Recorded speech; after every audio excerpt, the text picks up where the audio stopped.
She was 19 years old, and for all intents and purposes, an orphan left to the cold mercies of a world that had already taken her mother.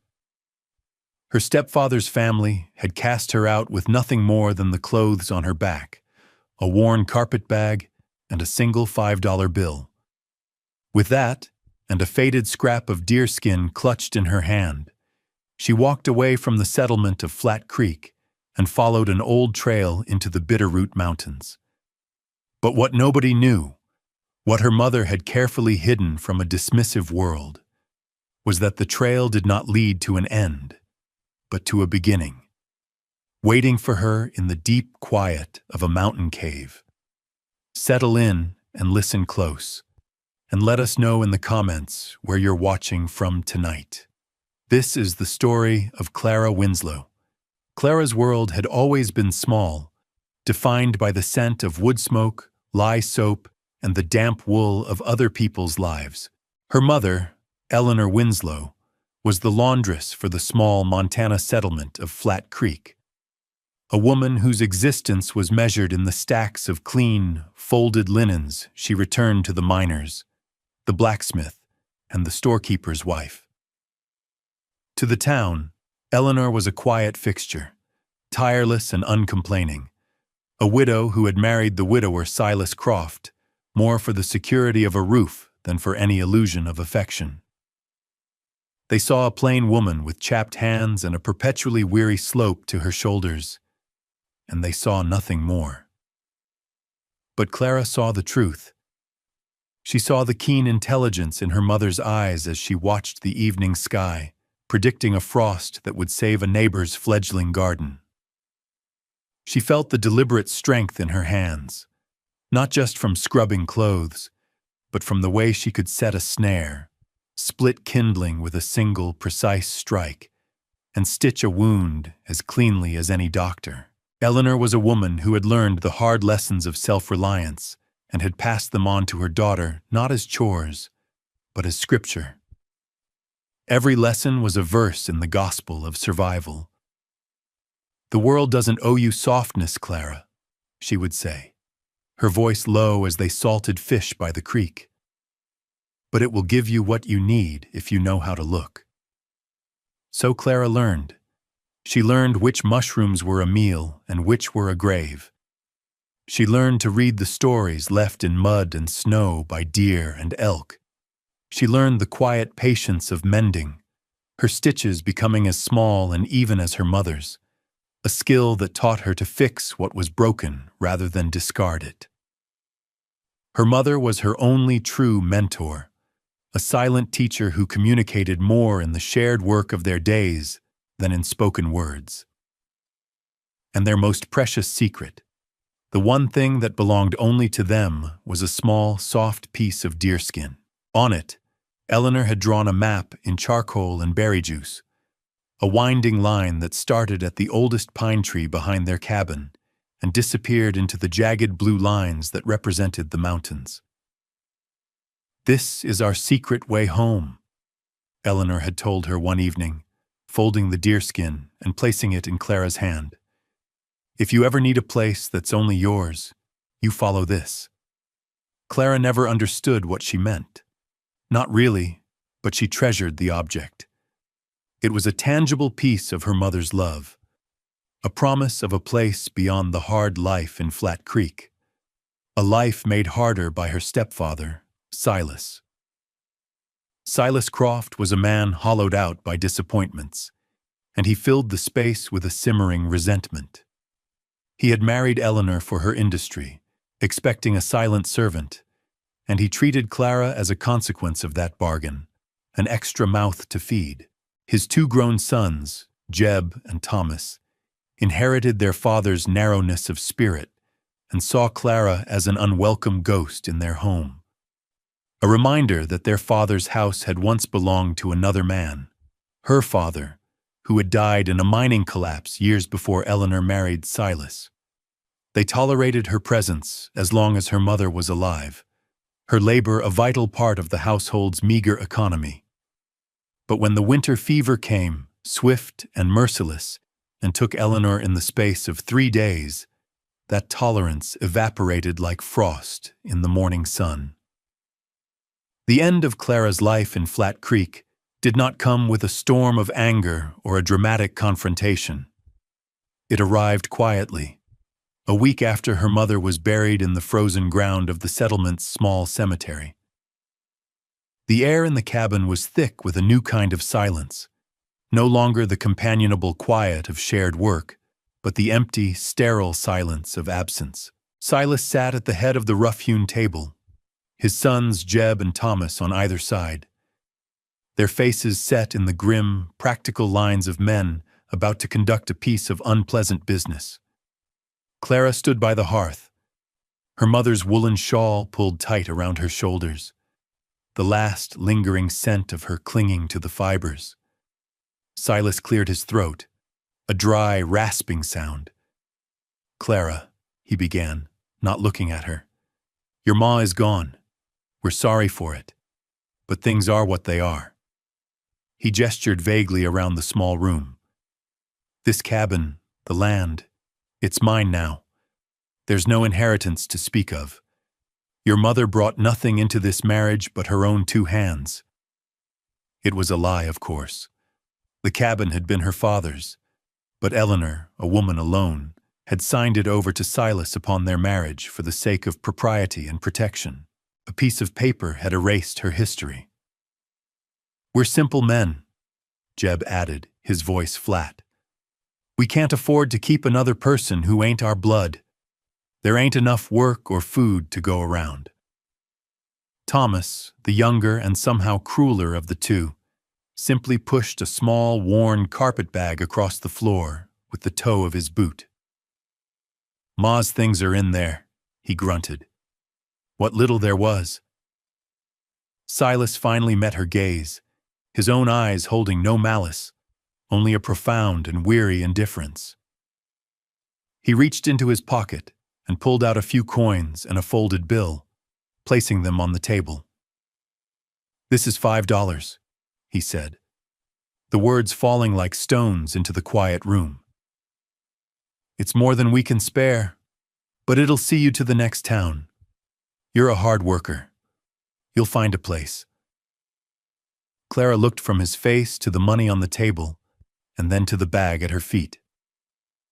She did not cry. She did not plead or argue.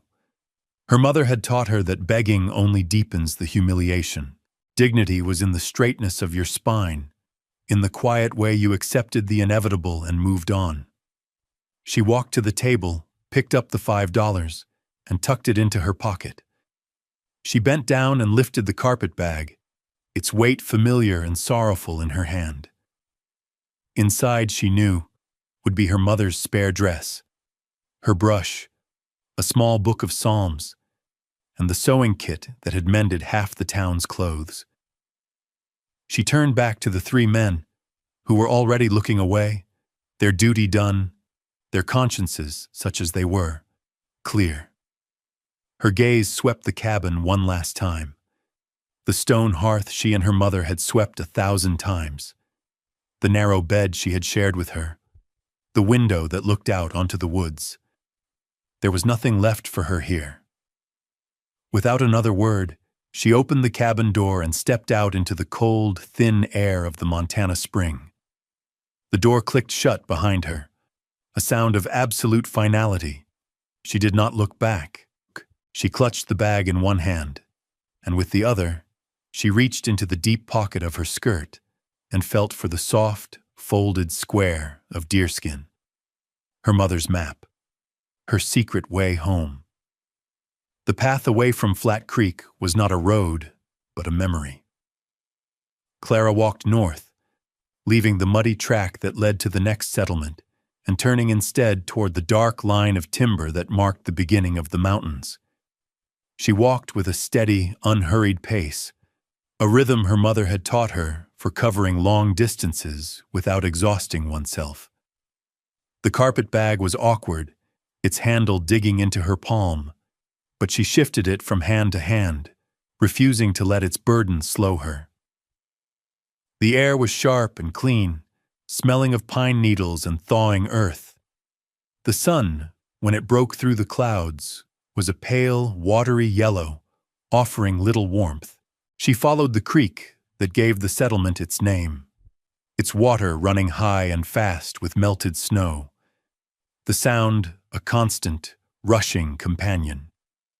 For the first few hours, the landscape was familiar, the woods she had foraged in with her mother since she was a small child.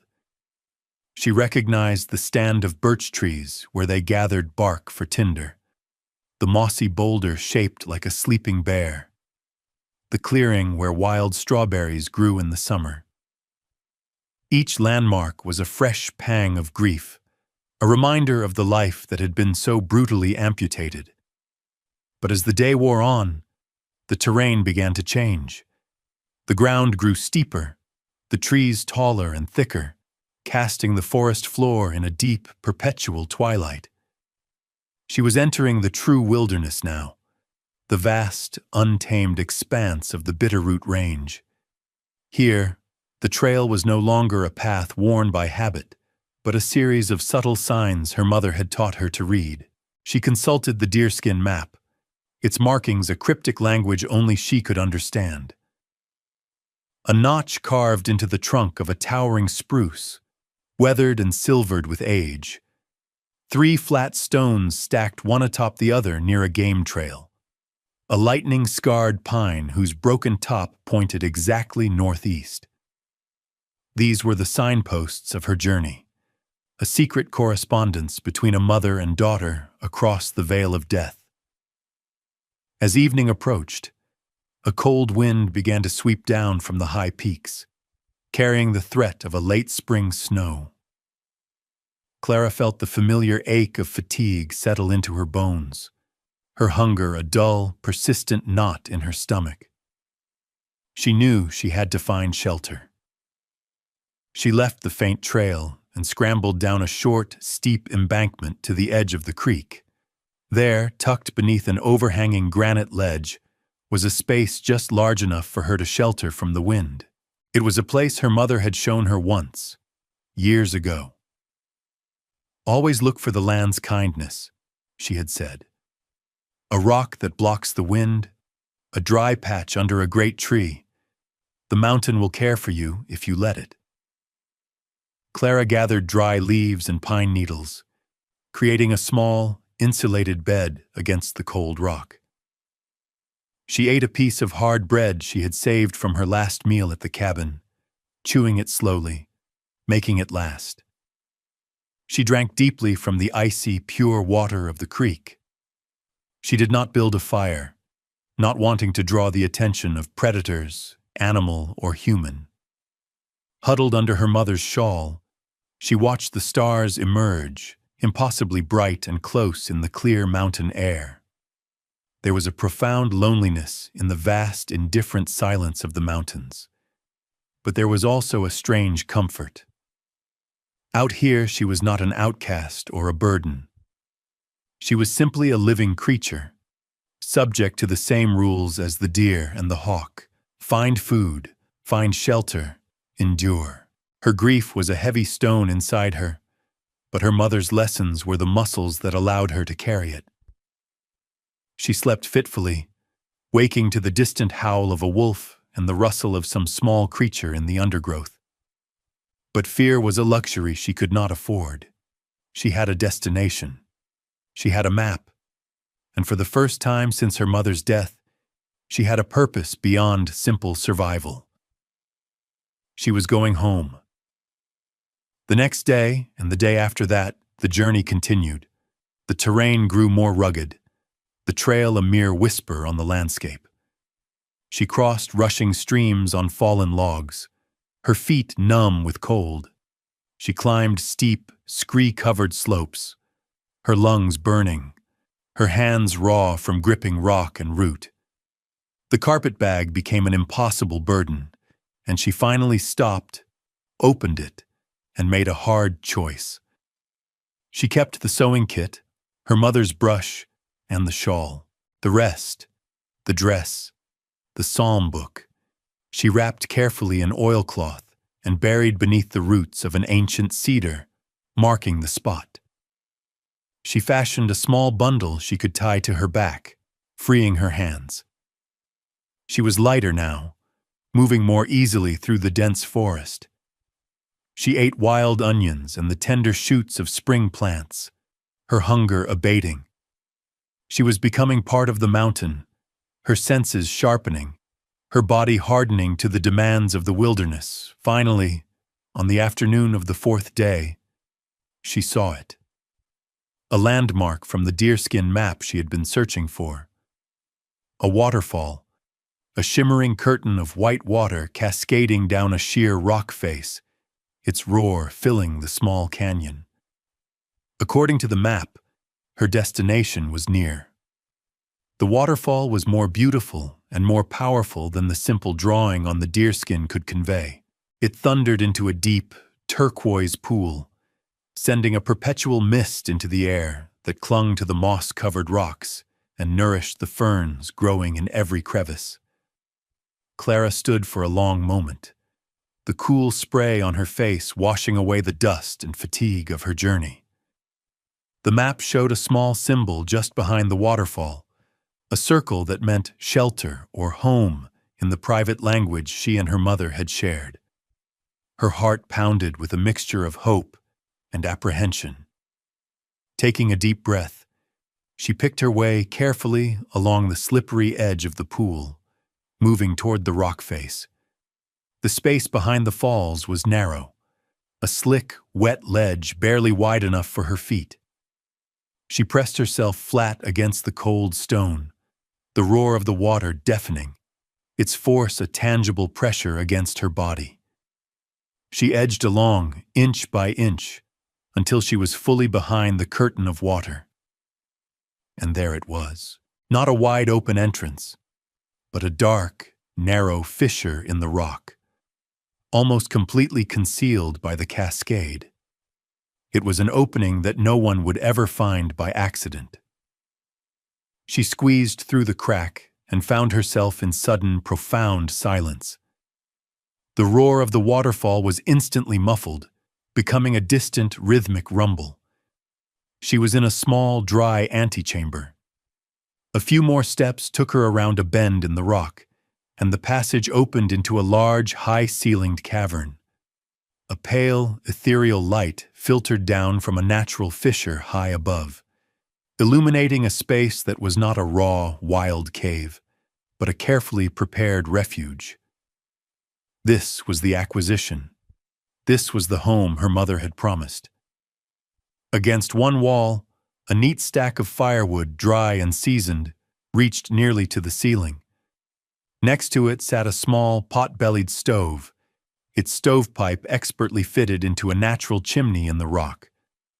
There were two simple wooden cots with thick wool blankets folded neatly upon them. A rough-hewn table and two stools stood in the center of the cavern floor.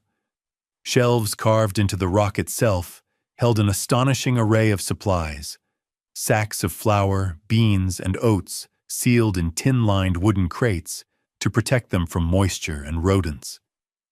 Jars of preserved berries and dried apples, tins of lard and coffee, smoked and salted strips of jerky hanging from hooks. It was a larder stocked for a long winter, a testament to years of patient, secret labor. On another set of shelves, she found tools: an axe, a saw, a hammer, a box of nails, fishing line and hooks, a good rifle with a box of ammunition, and a set of well-cared-for skinning knives. This was more than a shelter. It was a fully equipped homestead, hidden away from the world. Clara walked through the space in a daze, running her hand over the smooth, worn wood of the table, touching the soft wool of the blankets. Every object was evidence of her mother's foresight, her quiet, fierce love. She had been preparing this place for years, creating a sanctuary, a fallback for a future she must have feared. For Clara. Overwhelmed, she sank onto one of the cots, the rough blanket a comforting weight. The grief she had held so tightly in her chest finally broke free.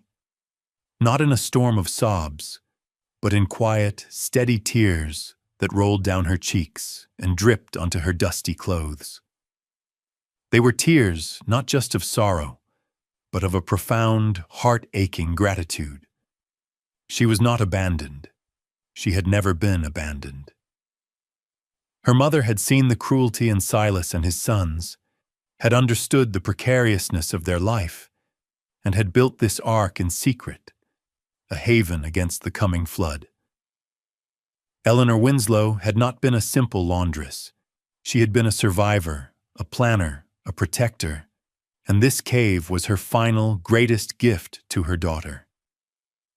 After the first wave of emotion passed, a deep sense of purpose settled over Clara. This place was not just a refuge, it was a responsibility. She spent the next few days taking inventory, familiarizing herself with the intricate, hidden world her mother had built. She found a spring of fresh, cold water trickling from the back wall of the cave, channeled by a series of small, carefully placed stones into a stone basin. She found a collection of seeds, corn, squash, and beans, stored in airtight clay jars. Her mother had planned not just for survival, but for a future, for a life to be lived here. While organizing the shelves, her fingers brushed against a loose stone in the back of a deep recess. It was different from the others, slightly smaller and set with a thin line of dried mud around its edges. Curious, she pried at it with the tip of a knife. It came free, revealing a dark, hollow space behind it. Reaching inside, her hand closed around the cold, smooth wood of a small chest. It was made of dark, polished cedar, bound with iron straps, and it was locked. A fresh search began, this time for a key. She looked everywhere, in the pockets of the spare coat hanging on a peg, in the tins of coffee and tea, under the mattresses of the cots. Nothing. Finally, exhausted, she sat down on a cot and picked up one of the heavy wool blankets, the one from the top of the pile.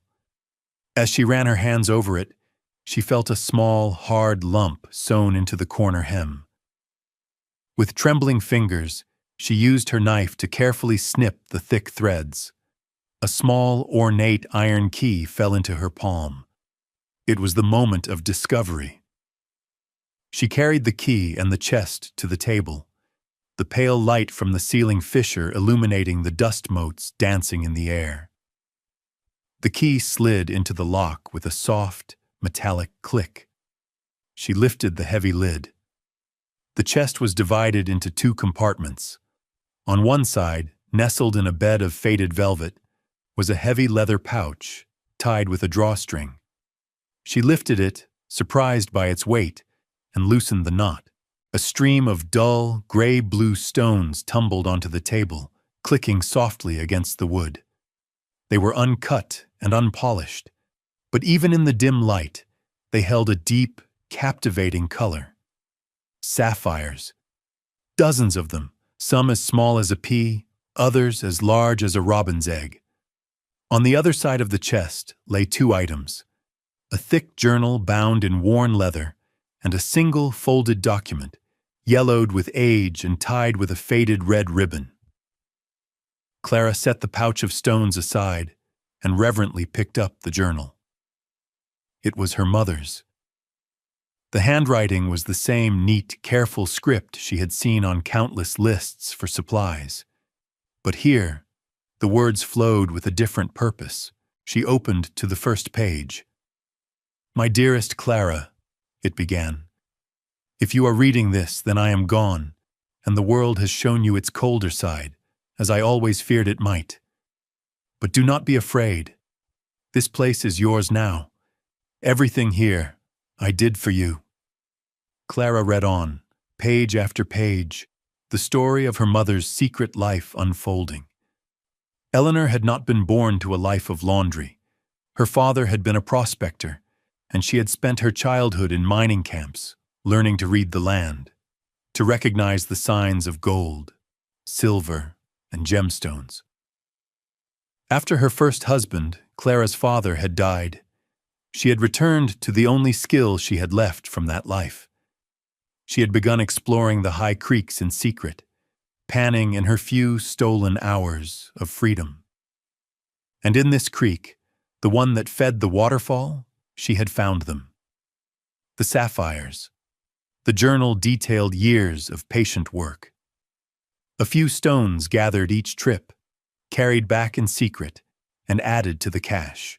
She described how she had used a handful of the smaller, less valuable stones, sold quietly in a town 100 miles away, to buy the stove, the tools, the rifle, and the supplies, hauling them up to the cave piece by piece over 5 years.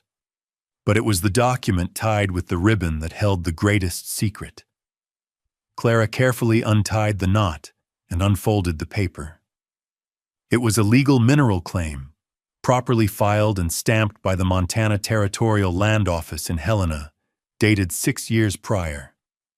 It claimed, for mining purposes, the entire length of the creek, from its source in the high peaks down to the waterfall, and 100 yards of land on either side. The name on the claim was not Silas Croft's, it was Eleanor Winslow's. And as her sole heir, it now belonged to Clara. Her mother hadn't just found a few pretty stones. She had discovered and legally secured one of the richest sapphire deposits in the territory. The laundress, the quiet, overlooked woman, had outsmarted them all. The final entry in the journal was dated only a few months before Eleanor's death. The claim is secure. The shelter is ready. I hope you never need it, my sweet girl. I hope your life is soft and easy. But if it is not, know that I have left you a foundation. I have left you the earth itself. Build your life on this rock, Clara. Be strong, be smart, and never ever let anyone make you feel small. Your loving mother, Eleanor. Clara closed the journal, holding it to her chest. The sapphires on the table were not just wealth, they were a legacy. The claim was not just a piece of paper, it was a declaration of independence. Her mother had given her more than a refuge. She had given her power. The first days after the discovery were a blur of reading and planning. Clara absorbed every word of her mother's journal, which was not only a chronicle of her life but also a detailed manual. Eleanor had recorded the best places along the creek to pan, the specific type of gravel that yielded the most stones, and her own self-taught methods for building a simple but effective sluice box to speed up the process. The journal was a final set of lessons from her mentor. Clara understood that the sapphires in the chest were a starting fund, but the true value lay in the creek itself and the legal paper that gave her ownership of it. Her first priority was to ensure the claim was recognized as hers. The world of men, laws, and property was a foreign and intimidating one, but her mother's final words echoed in her mind. Be smart. She knew she could not simply walk into Flat Creek and declare her inheritance. Silas and his sons would try to take it from her. Others would see a young, lone woman as an easy target. She needed an ally, someone who understood this world. The journal provided one. In a few entries, her mother mentioned an old prospector named Jedediah Stone, a man she had trusted enough to ask for advice on filing the claim. Jed is a man as solid as his name, Eleanor wrote. He keeps his own counsel and judges people by their grit, not their station. He lived, according to the journal, in a small cabin a day's walk downriver, far from any settlement.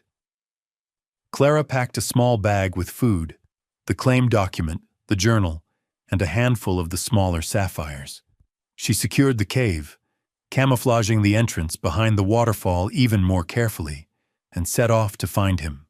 Jedediah Stone's cabin was exactly as described. A small, tidy structure of chinked logs with a plume of smoke rising from its stone chimney. Jed himself was a man who seemed carved from the mountain, with a wild gray beard, hands like gnarled roots, and eyes the pale, clear blue of a winter sky. He was wary when she approached, his hand resting on the handle of an old pistol tucked into his belt. Clara did not waste words. "My name is Clara Winslow," she said, her voice steady. "My mother was Eleanor Winslow." The name got his attention. His eyes narrowed, studying her face. "I see her in you," he said after a long moment, his voice a low, gravelly rumble. He gestured toward the cabin. "Come in out of the wind." Inside, she told him her story, laying the claim document and the journal on his table. He listened without interruption, his gaze fixed on the papers.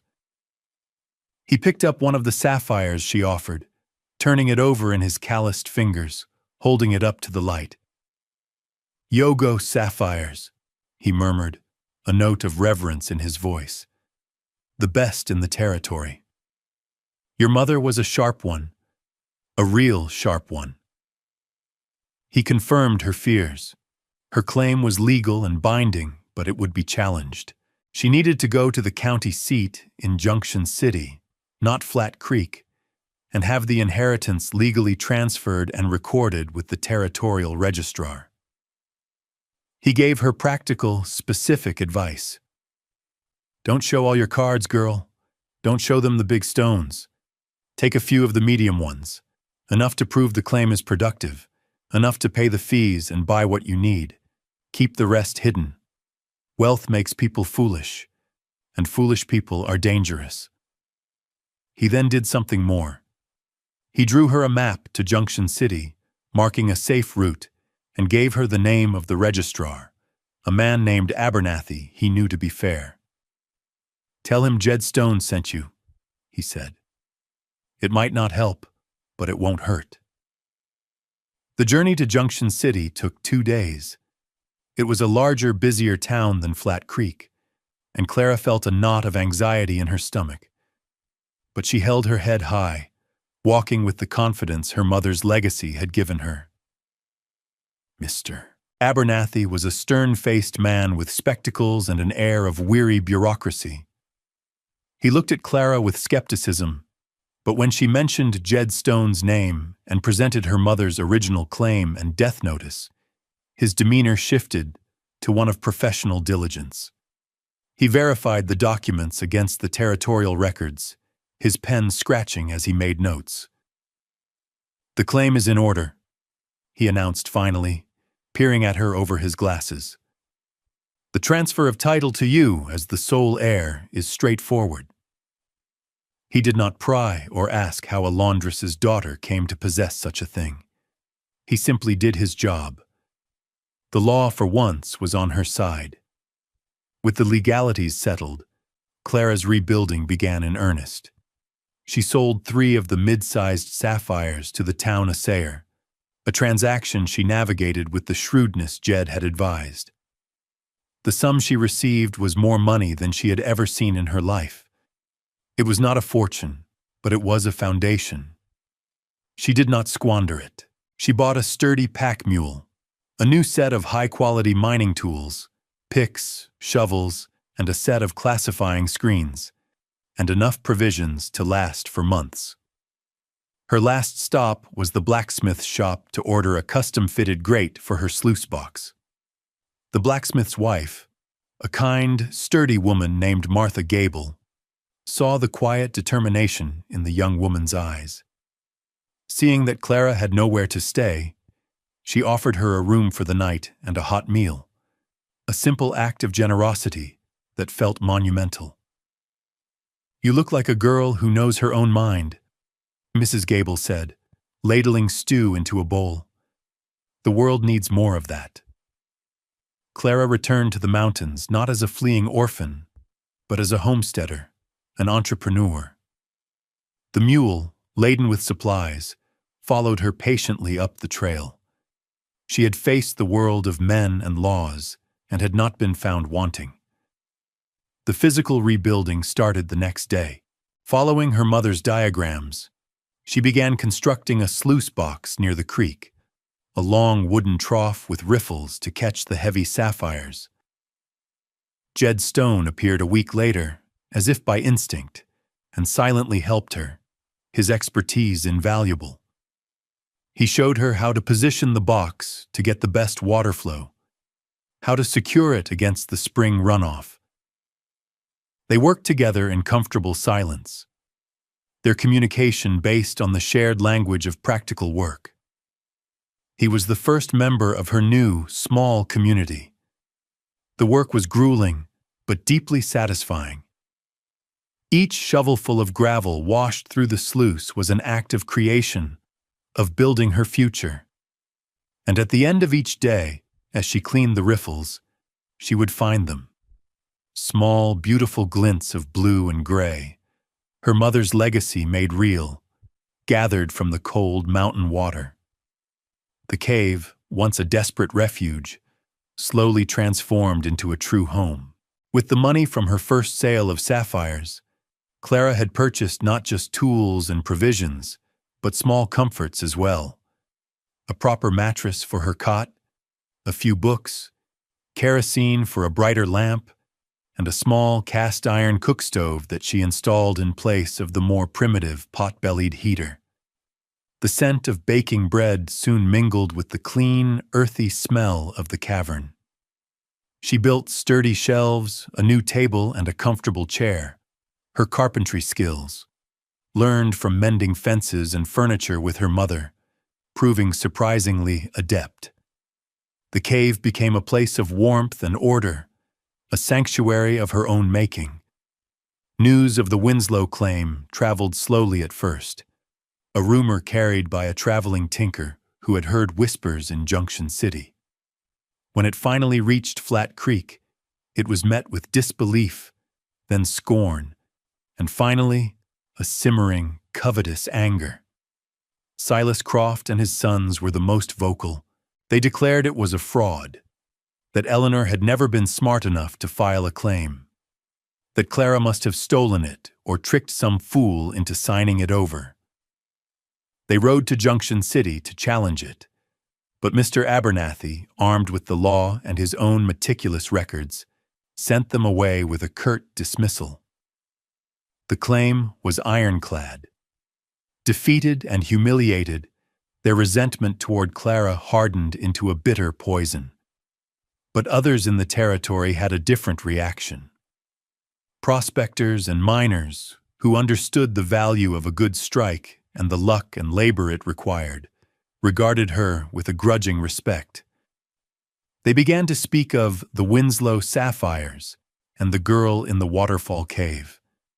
She became a local legend, a figure of mystery and admiration. Her quiet solitude and the natural fortress of her claim protected her. Few were willing to brave the rugged terrain to bother her, and those who did found a young woman who was polite but firm, her rifle never far from her side, her eyes clear and steady. She was not to be trifled with. Her small community, founded on quiet acts of practical generosity, began to grow. Jedediah Stone became a regular visitor, arriving every few weeks with news from the outside world and a pouch of tobacco to share. He never offered unsolicited advice, but would answer her questions about mining, the weather, and the changing seasons with the wisdom of a man who had spent a lifetime reading the Book of the Mountains. Martha Gable from Junction City would send packages for her with the mail carrier, who traveled a route 20 miles to the south. A new novel, a jar of her spiced apple butter, a warm knitted scarf for the winter. These small connections were anchors, reminding Clara that she was not entirely alone. Small rituals began to shape her days. She would rise before the sun, start the coffee, and walk to the creek in the crisp morning air. She worked the sluice box through the daylight hours, the rhythm of shovel and water becoming a kind of meditation.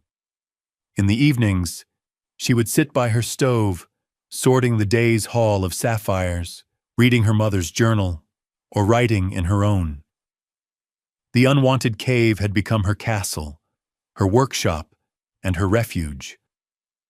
The stream was no longer just a source of water, but the source of her livelihood, her independence. People in the territory knew her name now. She was no longer Eleanor's forgotten daughter or Silas's unwanted stepchild.